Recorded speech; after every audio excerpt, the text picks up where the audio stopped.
If you want aim like this and movement like this, make sure to watch this video all the way to the end. This is the only console settings video you'll need for Call of Duty Warzone Season 6. No bullshit and no time wasting, so let's get into it. When it comes to controller button layout, it's really just preference and whatever you're comfortable with. I will briefly show you guys my personal button layout, but please play with whatever you are comfortable with so that you can be as good as you possibly can. So right here is my button layout. As you guys can see, I haven't really changed that much. It's fairly, simple, but please play with whatever makes you guys comfortable. Moving on, L1 ping, I have off. Turn it off. You don't just turn it off. Off, default, off, full haptics, now dead zone. I have my left stick minimum on 3 because I have a fairly brand new controller and I don't have that much stick drift. So that's why I have it on 3. Realistically, you should be in like the 3 to 5 range. But again, it's preference. You can really just play around with it and test it out. But for left stick maximum, what this is pretty much how much you have to move the trigger to reach the max. So I'll go to test dead zone so I can show you guys.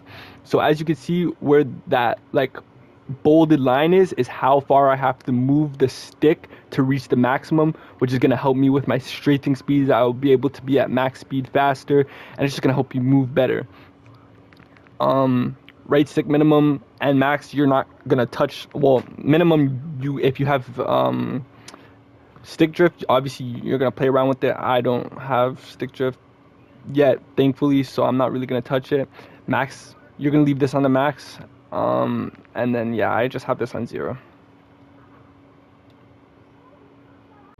Moving on to the aiming, I do play it on a high sensitivity. As you can see, you can play whatever sensitivity you want, whatever you're comfortable with.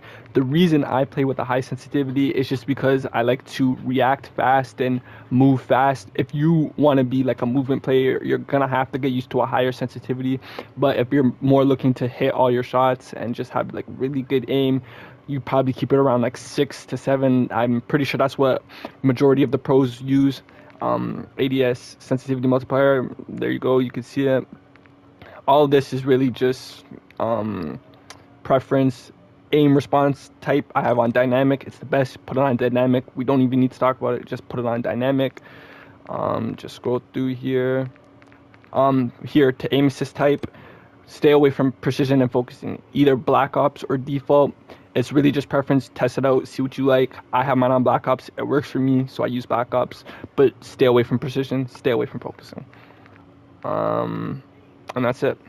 Now for the gameplay, automatic tactical sprint, just put it on. It's better. It's gonna help you move better. On, toggle, off, single tap to run, off, off, off.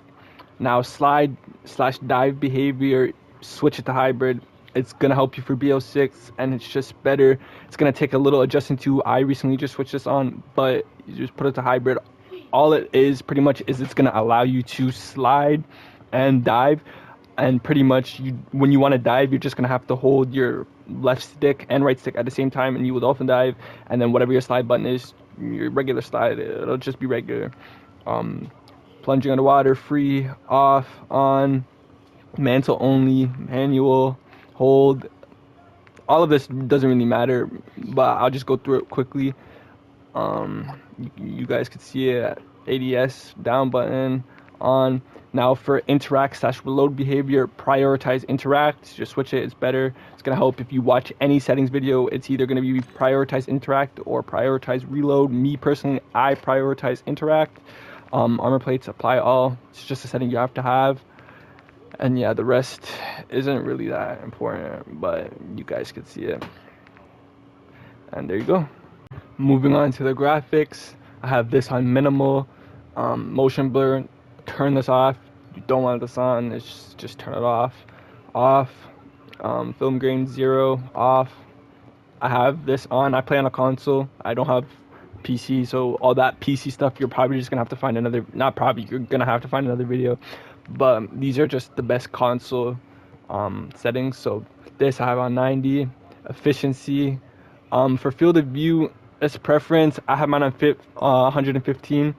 You can max it out, but from my research and what I've seen, aim assist works better around this 115 range and lower. So if you're gonna play on a high FOV, 115 is like the general max if you want the strongest aim assist. Third person field of view 80, 50% off. Third person ADS, this is just regular brightness. It depends on your monitor or TV or whatever you're playing on. This is mine. And then the safe area, it also depends. I actually have mine kind of closer in. Like I could extend it more, but when you're playing, especially because I'm playing on a TV, so I want to have my mini map, which would be in my top left corner. I want to have it closer in so I could just glance over. It's within obviously it's always going to be within eye distance, but it's just a little closer. It's just easier. I could quickly glance over at it because obviously when you kill someone, you get pings on the mini map, so you just want to be able to see that quickly. So I kind of have mine closer in. You can have it, whatever best fits your monitor. And yeah. Now for the sound, I have my audio mix on headphones bass boosted. Just gonna help me hear better. It's gonna just give me the best audio for my setup. And then master volume I have on 80. All of these feel free to copy.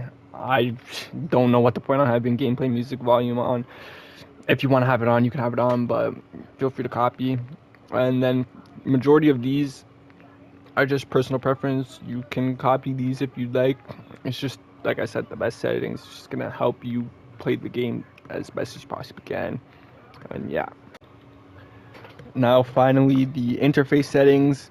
Majority of these aren't important, but we're gonna look at color customization, which is very important and shouldn't be overlooked. It's just gonna help your game look better and help you see better. Obviously, I have my enemies on pink. When I glance over at my minimap whenever I get a kill, it just looks better. It's easier to see because usually on the minimap there's just a whole bunch of stuff that's going on. I have it on pink. It's just easier for me. You can play around with it. You can change. You can have it on red, green, whatever you like. I have mine on pink. It's just what works for me. So yeah. And then for color filter 2, both 100. Best settings. Watch any settings video. Same with all the other settings I went over. It's just copy these settings if you want the best settings. And the reason why I made this video is just to save you the time of watching a 13-minute video when all this can be handled in like 5 minutes. So that's pretty much the point of this video. If you guys found this video helpful, make sure to like, subscribe, comment, all that good stuff. It's just gonna help. I appreciate it. And yeah, y'all have a good day.